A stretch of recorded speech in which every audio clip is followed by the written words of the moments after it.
Assalamualaikum warahmatullahi wabarakatuh. Kami dari kelompok 4 akuntansi syariah akan menjelaskan tentang materi akuntansi dalam Al-Quran dan Hadis yang beranggotakan. Assalamualaikum warahmatullahi wabarakatuh. Perkenalkan, nama saya Rahman Nuresya dari nomor BP 20010027. Assalamualaikum warahmatullahi wabarakatuh. Perkenalkan, nama saya Hafisya, nomor BP 20010030. Saya dari kelompok 4. Assalamualaikum warahmatullahi wabarakatuh. Perkenalkan, saya Zafar Hani, nomor BP 20010032. Saya berasal dari kelompok 4. Assalamualaikum warahmatullahi wabarakatuh. Perkenalkan, nama saya Mahaputri Larasati, nomor BP 20010003 dari kelompok 4.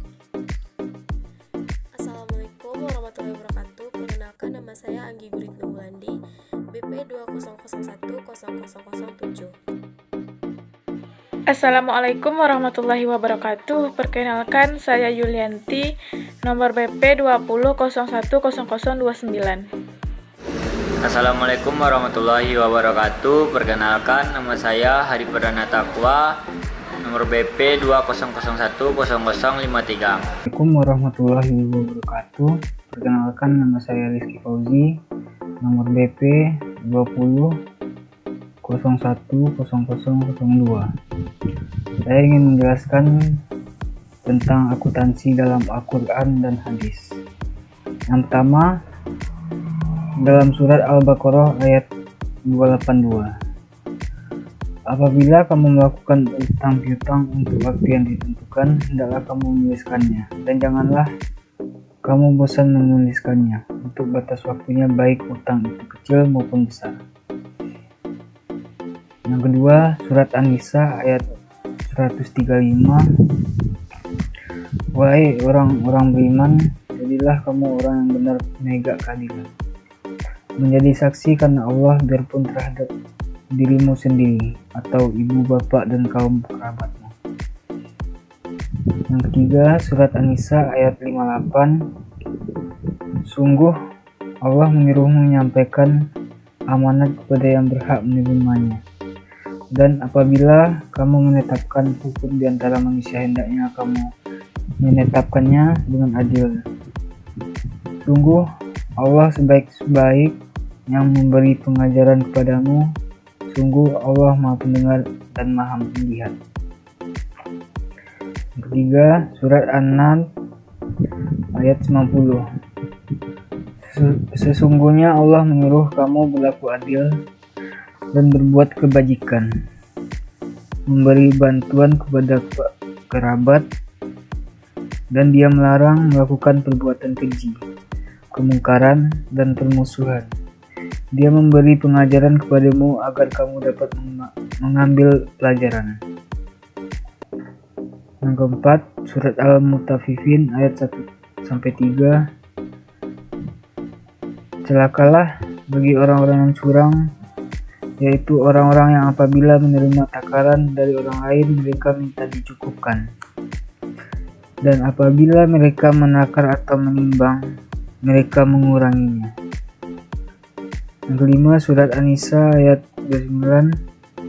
Wahai orang-orang beriman, janganlah kamu saling memakan harta sesamamu dengan jalan yang batil, kecuali dalam perdagangan yang berlaku atas dasar suka sama suka di antara kamu, dan janganlah kamu membunuh dirimu. Hadis tentang akuntansi.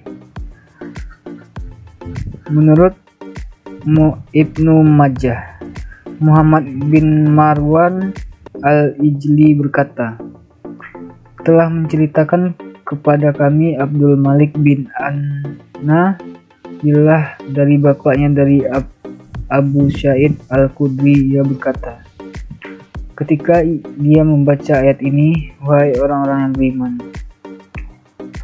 apabila kalian berhutang piutang untuk waktu tertentu, hendaklah kalian menuliskannya, hingga ayat, akan tetapi jika sebagian kalian percaya kepada sebagian yang lain, yang mengatakan ayat ini menghapus ayat yang sebelumnya.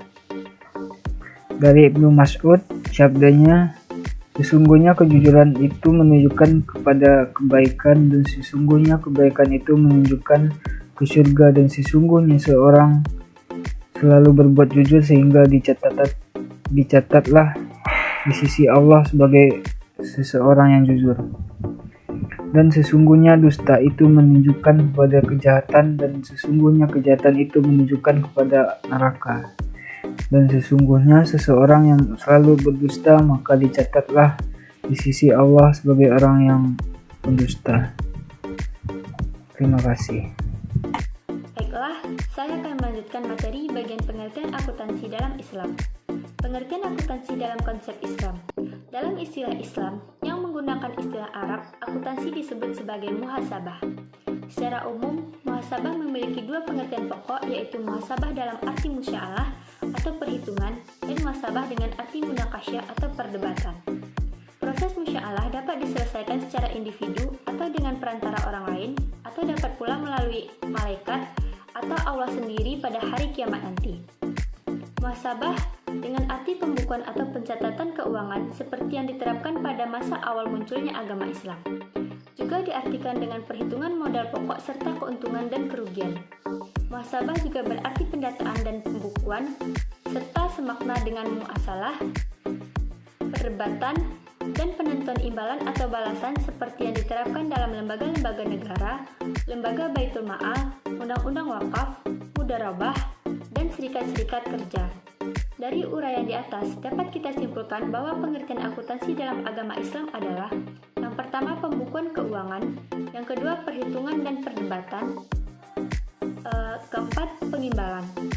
Kedua makna yang saling terkait dan sulit memisahkannya, yaitu sulit membuat perhitungan tanpa adanya data-data, dan juga data-data yang tak berarti tanpa perhitungan dan perdebatan.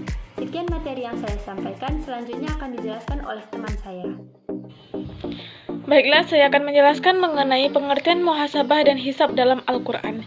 Yang pertama itu pengertian muhasabah. Muhasabah adalah tidak ada satupun manusia yang lepas dari dosa, dan alangkah baiknya untuk selalu berintrospeksi. Menurut Kamus Besar Bahasa Indonesia, muhasabah adalah introspeksi diri yang melakukan peninjauan atau koreksi terhadap perbuatan, sikap, kelemahan, dan kesalahan terhadap diri sendiri. Yang kedua itu ada hisab. Secara bahasa, hisab adalah al-adu wal al-muhasabatu, yang artinya hitungan-perhitungan. Kata hisab dapat dipahami sebagai usaha menghitung-hitung amalan negatif diri. Secara istilah, kata hisab menurut Ibnu Taimiyah adalah perhitungan antara amal kebaikan dengan amal keburukan yang di dalamnya terkandung pengertian, pemaparan, dan pemberitahuan amalan terhadap pelakunya. Di sini saya akan menjelaskan tentang pengertian al-muhasabah dan al-hisab dalam sunnah nabawiyah. Dalam hadis-hadis Nabi banyak dijumpai kata-kata hasabah maupun hasabah. 1. H.R. Tabrani, arti lafal yuhasabu ialah musalah atau perhitungan dan pembalasan. 2. H.R. Tirmidzi, kata hasabah sama artinya dengan menulis, menyusun, dan menghitung. 3. Al-Miqdam bin Ma'ad, lafal katiban berarti orang yang mencatat dan mendata semua usaha. 4. H.R. Buhari, lafal hasabahu berarti menghitung, menyusun, kemudian perhitungan dan pembalasan. 5. Serta perdebatan yang menyebabkan Rasulullah mengambil keputusan untuk memindahkan hadiah itu ke Baitul Mal. Jadi kesimpulan kata muhasabah yaitu perhitungan dan pembalasan dan catatan data dan perhitungan. Pengertian muhasabah dan hisab di kalangan ahli fikih. Ahli fikih menganggap bahwa istilah muhasabah sama artinya dengan catatan keuangan. Al-Qasyadin mengatakan dalam bukunya Suhub al-Asya bahwa lafal kitabah dalam bahasa Arab terbagi pada dua bagian utama, yaitu kitabul insya, menulis karangan ialah menyusun kalimat-kalimat dan urutan-urutan makna, dan kitabatul amwal menulis mencatat keuangan, artinya penulisan pemasukan uang dan pengeluaran serta semua proses lain yang semakna dengan ini, seperti catatan Baitul Mal dari kas negara terhadap jenis-jenis uang yang harus diambil dan yang harus didistribusikan, misalnya upah dan ongkos-ongkos. Dari suatu riwayat yang datang dari Umar Ibnul Khattab RA, hitunglah dirimu sebelum kamu sendiri yang dihitung, dan timbanglah amal perbuatanmu sebelum amal itu ditimbang atas dirimu, dan bersiaplah untuk menghadapi hari di mana semua amal perbuatan dibeberkan. Imam Abu Hamid Muhammad Al-Ghazali Ihya Ulumuddin juz 15 halaman 2734 Hasan Al-Basri pun berkata, seorang mukmin adalah pemimpin bagi dirinya sendiri, yang mana dirinya itu akan dihisab oleh Allah. Hisab akan menjadi ringan hanya bagi kaum yang menghisab diri mereka di dunia. Hisab itu akan menjadi berat hanya bagi kaum yang menanggapi hal hisab itu tanpa perhitungan. Imam Abu Hamid Muhammad Al-Ghazali Ihya Ulumuddin juz 15 halaman 2758 juga seperti riwayat dari Imam Al-Ghazali dalam bukunya Ihya Ulumuddin bagian kitab Murakabah dan Muhasabah. Segala puji bagi Allah yang muhasib, menghitung kebaikan dan keburukan sedikit dan banyaknya amal perbuatan. Allah menghisab mereka agar mereka tahu bahwa apa yang mereka kerjakan serta apa yang mereka lalaikan. Juga agar mereka tahu mereka akan binasa. Jadi, siapa yang telah menghisab dirinya sendiri sebelum dia sendiri dihisab, ringanlah hisabnya di hari kiamat. Siapa yang tidak pernah menghisab dirinya sendiri di dunia, merugilah selamanya, dan tamatlah ia menanti kesaksiannya di akhirat nanti. Dari perkataan-perkataan di atas dapat disimpulkan bahwa yang dimaksud muhasabah adalah introspeksi individual. Perhitungan berikut balasannya seperti halnya dalam tujuan terpenting akuntansi adalah evaluasi modal pokok, merinci serta mengukur laba dan rugi. Baik, di sini saya akan menjelaskan tentang pengertian muhasabah dalam konsep Islam. 1. Muhasabah dengan arti musa'alah, perhitungan, dan munaqasyah sama artinya dengan perdebatan. Kemudian dilanjutkan dengan pembalasan yang disesuai dengan catatan perbuatan dan tingkah lakunya, serta sesuai pula dengan syarat-syarat yang telah disepakati. Proses musa'alah adalah perhitungan dan pembalasan bisa diselesaikan secara individual atau dengan perantara orang lain, atau juga bisa dengan perantara malaikat dalam wujud yang lain, atau oleh Allah sendiri pada hari kiamat nanti. 2. Muhasabah dengan arti pembukuan atau pencatatan keuangan seperti yang diterapkan pada masa awal munculnya Islam, juga diartikan dengan perhitungan modal pokok serta keuntungan dan kerugian. Kata hisab yang searti dengan kata muhasabah. 1. Hisab dengan arti menghitung dan mendata. 2. Hisab dengan arti muhasabah dan munaqasyah di hari kiamat. 3. Hisab dengan arti perhitungan, pembalasan, dan perdebatan. Dalam hal ini sama dengan muhasabah. 4. Hisab dengan arti merasa cukup dengan kelapangan karunia yang diberikan Allah tanpa ikatan dan tekanan. Baik, kesimpulan pengertian muhasabah dalam Islam meliputi 2 hal. 1. Pembukuan keuangan atau menghitung dan mendata semua transaksi keuangan. 2. Perhitungan, perdebatan, dan pengimbalan. Tujuan akuntansi dalam Islam.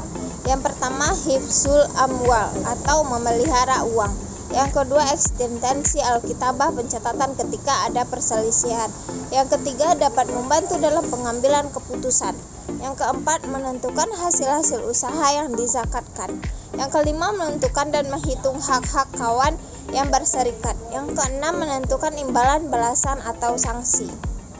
Jenis akuntansi dalam Islam. Yang pertama, muhasabah dari segi artinya itu perhitungan dan pembukuan keuangan atau kitabul awal. Yang kedua, muhasabah dari segi orang yang melakukannya. Yang A, muhasabah individu. Yang B, muhasabah dengan perantara orang lain. Yang C. Muhasabah melalui malaikat atau Allah. Yang ketiga, muhasabah dari segi waktu pelaksanaan terbagi 3. Yang A. Muhasabah duniawi. Yang B. Muhasabah alam kubur. Yang C. Muhasabah akhrawawi. Yang keempat, muhasabah dari segi objeknya. Yang A. Muhasabah ibadah. Yang B. Muhasabah muamalah ma'alih atau ketenangan. Yang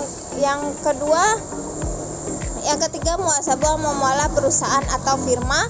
Yang keempat, muhasabah muamalah organisasi, yayasan dan lembaga sosial. Yang keempat, muhasabah muamalah kantor-kantor pemerintahan.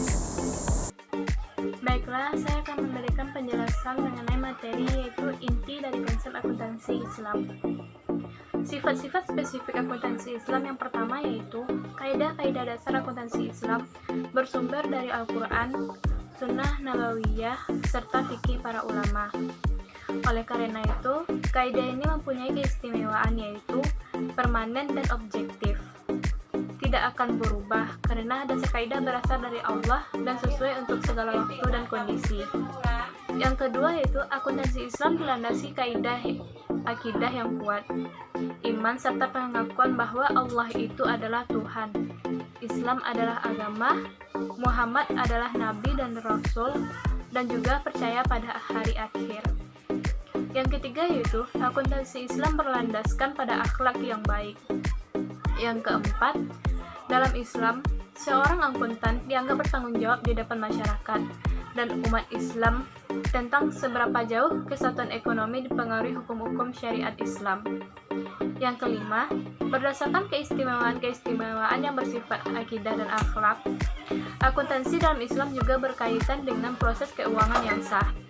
Dan yang keenam, akuntansi dalam Islam sangat memperhatikan aspek-aspek tingkah laku sebagai unsur yang juga berperan dalam kesatuan ekonomi.